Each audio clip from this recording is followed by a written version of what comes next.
복의 근원 아브람. 하나님이 크신 복 주심에 복의 근원이 된 아브람. 갈 곳 몰라도 순종의 길 떠나 마침내 가나안 땅에 이르네. 하나님이 아브람을 고향 땅에서 불러내시다. 12장 1절에서 3절. 아브람은 부모 일가 친척들과 함께 고향 갈대아 우르에서 신실하게 살아가고 있었다. 우르는 달신 숭배가 성행한 우상의 도시였다. 어느 날 하나님의 말씀이 아브람에게 임하셨다. 아브람아, 너는 네 고향, 네 친척, 네 아버지 집을 떠나 내가 네게 보여줄 땅으로 가거라. 이 땅을 떠나라니. 당시 아브람이 살던 우르 땅은 최고로 웅장한 도시로 손꼽혔다. 당시 20만 명가량이 살던 고대 도시다. 세계 최초의 서사시, 법전, 종교, 잠언, 문자 등을 탄생시킨 고대 문명의 중심지라 할 만하다. 지금까지 발견된 수메르 문서는 그 분량이 4만 행을 넘는다. 성서의 분량이 2만 3천 행임을 감안할 때 얼마나 방대한 양인지 상상이 갈 것이다. 문명의 땅을 버리고 어딘지도 모르는 미지의 땅으로 가라니. 갈대아 우르는 문명이 주는 혜택이 엄청 많았다. 이에 비해 당시 가나안 땅은 도시 개념이 아니다. 씨족사회를 벗어나지 못했다. 하나님의 음성을 들었을 때 아브라함은 너무 놀랐다. 나름대로 하나님을 정성껏 섬기긴 했지만 하나님의 음성을 직접 듣기는 처음이었기 때문이다. 하나님은 계속 말씀하셨다. 아브라함아, 내가 네게 복을 주겠다. 네가 큰 민족을 이루게 하고 내 이름을 크게 떨치게 할 것이다. 아브람을 향한 하나님의 복의 약속은 계속 이어졌다. 너는 모든 사람에게 복의 근원이 될 것이다. 너를 축복하는 사람에게는 내가 복을 내리고 너를 저주하는 사람에게는 내가 저주를 내리겠다. 땅에 살고 있는 세상 모든 민족이 너를 통해 복을 받을 것이다. 실로 놀랍고도 엄청난 축복이 아브람의 미래를 향해 쏟아져 내렸다. 아브람은 기쁨으로 온몸을 떨었다. 성령이 아브람의 몸과 마음 안에서 힘차게 춤을 추고 있었다. 아브람은 감격하고 감사하여 하나님 앞에 엎드려 경배했다. 네, 하늘의 하나님이시여, 제가 부르심에 순종하겠습니다. 그 무엇이 가로막을 수 있을 것인가? 아브람은 정든 땅, 정든 사람들을 기꺼이 떠나기로 결심한다. 아브람에게 베푸신 하나님의 복은 아브람에게도 적용되지만 궁극적으로는 그의 혈통을 쫓아 이 땅에 오실 메시아 예수로 말미암아 최종 실현될 성격을 띤 인류의 복이다. 메시아 예수야말로 모든 복의 근원이요 통로이며 복 자체이기 때문이다. 아브람이 하나님의 부르심에 순종하여 길을 떠나다. 12장 4절에서 9절. 아브람은 우상의 도시 우르를 떠나기로 마음먹었다. 아브람은 아내 사레와 상의하고 또 부친 데라를 설득했다. 마침내 아브람은 부친과 아내 조카 롯을 데리고 길을 나섰다. 최종 목적지가 어딘지조차 알지 못하는 정처 없는 길이었다. 의지할 때라고는 하나님밖에 없었지만 하나님이야말로 사실은 오직 유일하게 믿고 기댈 만한 의지처라는 것을 아브람은 너무나 잘 알고 있었다. 고향 친척 아버지의 집을 과감히 떠난 아브람은 유프라테스 강을 따라 북부 메소포타미아 방향으로 향했다. 걷고 또 걸었다. 이삿짐을 싣고 몇 날, 몇 주, 몇 달을 계속 여행했다. 고향 우르를 떠나 1000km쯤 왔을까? 큰 도시가 보였다. 북부 메소포타미아 지역의 문명 도시 하란이었다. 오랜 여행에 지친 아브람 일행은 그곳에 잠시 머물기로 했다. 하란은 달의 여신을 모시는 종교 도시다. 어느 날 아버지 데라가 아브람에게 물었다. 아들아, 우리가 가고자 하는 땅이 어디냐? 아직 잘 모르겠습니다. 아직 하나님께서 정확하게 목적지를 알려주지는 않았습니다. 그래? 그러면 여기 하란이 너를 불렀다는 그 신이 너에게 주겠다는 땅인지도 모르겠구나. 여기에서 사는 것도 괜찮을 것 같다. 아비는 이 땅이 좋다. 아버지, 이 땅은 아닙니다. 왜 그러느냐? 하란은 우상의 도시입니다. 그래. 그럼 네 마음대로 하거라. 나는 여기에 남겠다. 데라는 한 발짝도 움직일 생각을 내지 않았다. 동생 나홀도 아버지를 두고서는 하란을 떠날 수 없다고 했다. 아브람은 하나님의 음성을 기다렸다. 그러나 하나님의 음성은 들려오지 않았다. 아브람도 하란에 머물 수밖에 없었다. 그렇게 세월은 흘러갔다. 그러다가 데라는 하란에서 205세의 죽음을 맞이했다. 아브람은 짐을 꾸렸다. 하란에 사는 동안에 하나님은 계속 침묵하셨지만 아브람은 하란의 삶이 행복하지 않았다. 하란은 목적지가 아니다. 하나님께서는 언제 다시 나를 부르실까? 아버지가 돌아가시고 장례식이 끝났을 때 아브람은 하나님의 부르심을 기다리며 도심지 외곽에서 장막을 치고 살고 있었다. 어느 날 마침내 하나님의 음성이 들려왔다. 아브람아, 아비를 보내고 슬프냐? 네, 동생 하란도 일찍이 죽고 이제 아버지까지 보내고 나니 마음이 서글퍼집니다. 아버지에게 효도하느라 너무 지체되었구나. 이젠 떠나거라. 어디로 가라는 것입니까? 일단 짐을 꾸리고 떠나면 내가 알려주겠다. 명심할 것은 정해진 길은 없다는 것이다. 내가 인도하면 거기가 길이 된다. 알겠습니다. 아브람은 장막을 거두어 길을 떠났다. 가족은 단출했다. 아내와 하란의 아들이자 아브라함의 조카인 롯이 가족의 전부였다. 롯이 길을 따라 나선 것은 의외였다. 너는 왜 여기에 남으려고 하지 않느냐? 너도 하나님의 부르심을 들었느냐? 듣지 못했지만 저는 그런 데는 관심이 없습니다. 그러면 왜 나를 따라가려고 하느냐? 큰아버지의 큰 목적에 저도 따라붙고 싶습니다. 큰아버지는 당연히 복을 받을 것이고 저도 그 복의 그늘에서 한 가문을 이루고 싶습니다. 복이라고? 복은커녕 험난한 고생길을 각오해야 할 것이다. 그만한 고생이 없이 어찌 성공을 기대하겠습니까? 롯은 역시 야심이 큰 아이였다. 아브람은 더 이상 롯을 말릴 수가 없었다. 아버지가 없는 조카에게 아버지 노릇을 해주고 싶은 마음도 있었다. 그래서 롯을 데리고 떠났다. 거기에 노비가 몇 명 따랐다. 하란 땅이 멀어져 갔다. 아브람은 자꾸 뒤를 돌아보았다. 죽은 아버지와 나홀 동생이 그곳에 남아있는 것이다. 그들은 하나님의 부르심을 받지 못했다. 부르심을 들은 아브람만이 하나님의 인도하심에 기대며 다시 먼 길을 떠나간다. 아브람 일행은 하란에서 얻은 모든 재산과 종들을 이끌고 남서쪽으로 내려갔다. 가나안 땅이 있는 곳이다. 그때 아브람은 75세였다. 하란에서 가나안까지는 남서쪽으로 500km 정도이다. 오랜 여행 끝에 아브람 일행은 마침내 하나님이 지시하신 가나안 땅에 도착했다. 그들은 그 땅을 쭉 통과하여 가나안 땅 중심부인 세겜에 이르렀다. 그 지역의 상수리나무 숲 근처에 짐을 풀었다. 그곳에는 가나안 원주민들이 살고 있었다. 그런데 그곳에서 하나님이 나타나 아브람에게 약속하셨다. 아브람아, 내가 이 가나안 땅을 네 후손에게 주겠노라. 오, 주님, 감사합니다. 아브람은 다시 한번 성령의 큰 축복에 몸을 떨었다. 그는 그곳에 제단을 쌓았다. 가나안에서 쌓은 첫 제단이다. 과연 하나님의 이 약속이 있은 지 700여 년 후, 곧 여호수아 시대에 아브람의 후손인 이스라엘 백성들은 가나안 원주민들을 몰아내고 그 땅을 기업으로 얻는다. 아브람은 일어나 계속 남쪽으로 이동하여 베델 성읍의 동편 산지에 자리를 잡고 장막을 쳤다. 아브람은 이곳에서도 가장 먼저 제단을 쌓고 하나님께 예배드렸다.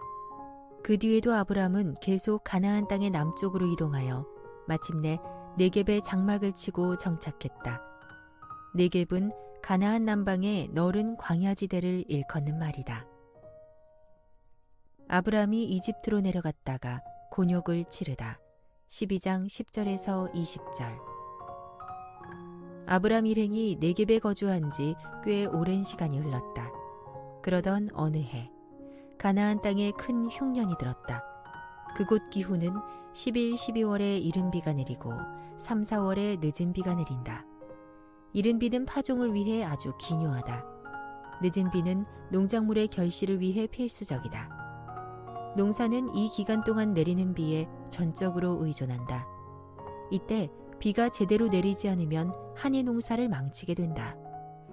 하필이면 아브람이 거주하는 시기에 이른 비와 늦은 비가 때맞추어 내리지 않았다. 가뭄 때문에 사람들은 마음이 타들어가는 것 같았다. 큰일이로군. 이러다가는 식솔들을 모두 굶겨 죽이고 말겠다. 이 일을 어쩌지? 롯은 아브람의 얼굴에 근심이 잔뜩 서려 있는 것을 보았다. 삼촌, 가뭄 때문에 염려가 많은가 봐요. 얼굴빛이 안 좋아요. 그래, 너도 알다시피 우리가 큰 기근을 만났다. 이러다가는 친척 하나 없는 이 땅에서 거지꼴이 되겠구나. 삼촌이 믿는 하나님도 참 이상하시네요. 멀쩡히 잘 사는 삼촌을 이 땅으로 불러내면서 크게 복을 주신다고 하셨는데 복은커녕 굶어 죽게 되었네요. 조카야, 하나님에 대해서 그렇게 말해선 안 된다. 롯은 가끔씩 그렇게 어깃장을 놓곤 했다. 아브람은 그때마다 친척도 떠나라고 하신 하나님의 말씀이 생각났다. 그래서 롯이 따라 나섰을 때도 어지간하면 하란에 남겨두려 했다. 그러나 아버지를 잃은 조카를 혼자 남겨둘 수가 없어서 데려온 터였다. 그런데도 어려움이 닥칠 때마다 믿음 없는 소리만 되풀이하여 아브람의 마음을 불편하게 하는 조카였다. 삼촌, 그러지 말고 우리 이집트로 가요. 아주 가는 것이 아니라 기근만 잠시 피했다가 돌아오면 되잖아요. 사례가 그 말을 막았다. 그건 하나님의 부르심에 어긋나는 일이다. 하나님께서는 우리를 가나안 땅으로 부르셨지 이집트 땅으로 부르신 게 아니잖니? 롯도 지지 않았다. 이집트로 아예 이민을 가자는 게 아니잖아요. 그곳에서 기근만 피하고 다시 돌아오면 되잖아요. 제 말이 틀렸나요? 롯의 말에는 왠지 모를 자신감이 배어 있었다. 믿음 없는 말과 행동이 마음에 들지 않은 적이 여러 번이었지만 이번만큼은 그의 제안이 옳은 것 같았다. 아브람이 롯의 말에 동의했다. 그래, 잠시만 나갔다 오기로 하자. 아브람은 고민 끝에 얼마 동안 가나안 땅을 떠나 이집트에 내려가 거주하기로 마음먹었다. 네겝에서 이집트까지는 그리 멀지 않았다. 또 이집트는 나일강의 정기적인 범람으로 하류의 땅이 비옥해서 가뭄이 드는 일이 거의 없었다. 이집트 국경 가까이에 이르렀을 때였다. 내내 무언가를 고심하던 아브람이 아내 사례를 보고 무겁게 입을 열었다. 여보, 내가 보기에도 당신은 정말 아리따운 여인이오. 사례는 당시 66세로 보기 드문 미인이었다. 수백 세까지 장수하던 시대임을 감안하면 한창 젊은 나이였다. 갑자기 무슨 말씀을 하는 거예요? 사례가 의외란 듯 물었다. 이집트에 들어가면 분명 그곳 사람들이 당신의 아리따운 미모에 반할 거요. 그러면 그들은 당신 남편인 나를 죽인 뒤 당신을 취하려 할 것이오. 정말 그랬다. 타국을 여행하는 나그네들은 여러 위험에 처해 있었다. 그 중에서도 특히 아름다운 여인은 본토 사람들에 의해 종종 욕심의 대상이 되곤 하였다. 아브람은 그런 사실을 염려한 것이다. 여보, 그러니 우리 이렇게 합시다. 아브람은 하나님을 의뢰하는 믿음의 족장답지 않게 잔꾀를 냈다. 누가 묻거든 당신을 내 누이라고 소개합시다. 뭐라고요? 누이라고요? 말도 안 돼요. 나는 당신 부인이지 누이가 아니잖아요. 맞소, 그야 당연하오. 당신은 엄연히 내 부인이오. 그렇지만 이집트 사람들에게 그대로 말했다가는 내 목숨이 위험해요. 당신을 노리는 사람들이 내 목숨부터 노릴 테니까 말이오. 사례가 누이라니 어찌 보면 전혀 틀린 말도 아니다. 그녀는 아브람과 아버지는 같지만 어머니가 다른 이복 여동생이기 때문이다. 그러나 지금은 엄연히 아브람의 아내다. 아브람은 반쪽의 진실은 숨겨버렸다. 가나안을 떠나 이집트로 향하는 아브람의 양다리 걸치기는 믿음의 조상답지 않은 세속적인 처세술에 불과할 뿐이었다. 사례는 아브람의 마음을 이해할 것도 같았다. 알겠어요. 당신의 생각대로 하세요. 미안하오. 내가 꼭 당신을 지켜주겠소. 하나님께서 지켜주셔야죠. 물론 그렇소. 아브람은 아내를 데리고 이집트로 발걸음을 옮겼다. 하나님의 명령을 어긴다는 것, 아내의 신상에 일어날지도 모를 일에 대한 불안감으로 아브람의 마음은 편치 않았다. 사례 역시 같은 마음이었다. 아브람 일행이 이집트 땅에 들어서자 예상대로 그곳 사람들은 타국에서 들어온 아브람 일행에게 관심을 보였다. 특히 사례의 미모에 다들 수군거리며 감탄했다.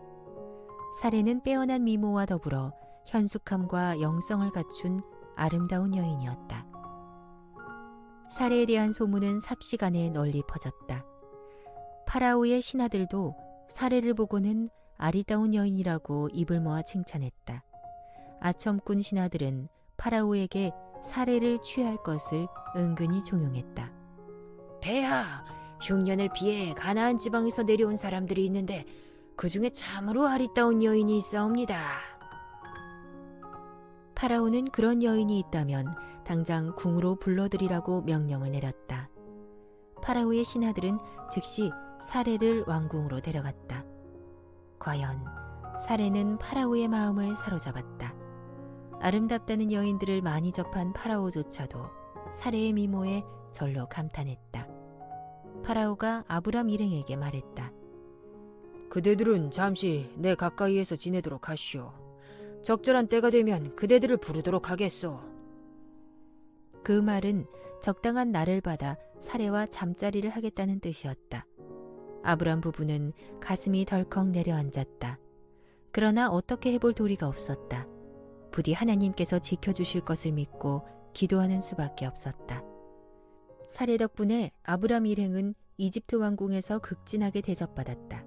사례의 오라비로 소개받은 아브람은 양과 소, 암나귀와 수나귀, 남종과 여종, 그리고 낙타까지 푸짐한 선물을 받았다.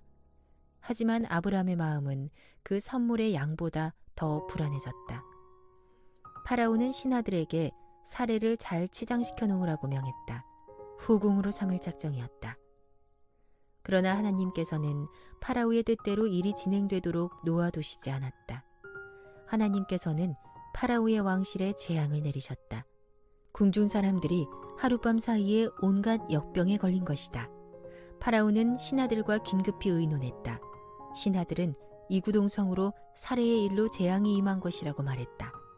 파라오는 제사장들을 불러들여 해결책을 제시하라고 다그치자 그들 중 한 명이 이렇게 답했다. 폐하, 아리옵기 황송하오나 가나안에서 들어온 남매가 아무래도 심상치 않습니다. 저들에게는 강력한 신이 있는 것 같습니다. 그들을 불러 사정을 알아보시는 게 좋겠습니다. 아무래도 저들은 남매가 아니라 부부로 보입니다. 파라오도 당장 아브람을 궁으로 불러들였다. 바른대로 말하라. 이 여인이 정말 네 누이가 맞느냐? 실은 저의 이복 누이입니다만 제 아내로...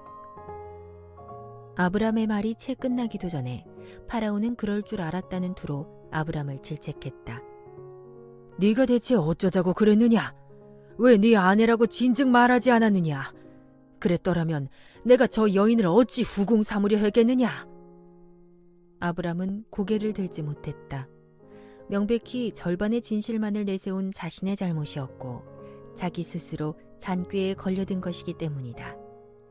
당시에 파라오가 폭군이었더라면 아브람은 죽은 목숨이나 매한가지였다. 감히 왕을 속이고 하사품을 받은 중죄인이었기 때문이다. 하지만 당시의 파라오는 어진 왕이었다. 그는 이내 화를 누그러뜨리고 아브람에게 명했다. 네 아내를 데리고 이 땅에서 즉시 떠나도록 하라. 그래도 되겠습니까? 그렇다. 너희를 이 땅에 남겨두었다가는 우리가 다 죽게 생겼다. 당장 떠나거라. 내가 하사한 선물은 그대로 가져가도 좋다. 폐하께 심려를 끼쳐드려 황공하옵니다. 그러면 저희는 즉시 이 나라를 떠나겠습니다. 선물은 감사한 마음으로 갖고 가겠습니다. 빨리 떠나라. 아브람 일행은 속으로 안도의 한숨을 쉬었다. 결국 하나님이 개입하여 문제를 해결해 주신 것이다. 아브람은 사례를 데리고 파라오의 궁을 빠져나왔다. 일행과 소유물을 다 챙긴 후 이집트 땅을 떠나 가나안 땅으로 돌아갔다. 절반의 진실만으로 육신의 살림살이를 온전히 도모하려 했던 아브람의 시도는 결국 하나님의 개입으로 쓰라린 상처만 남긴 채 끝나고 말았다.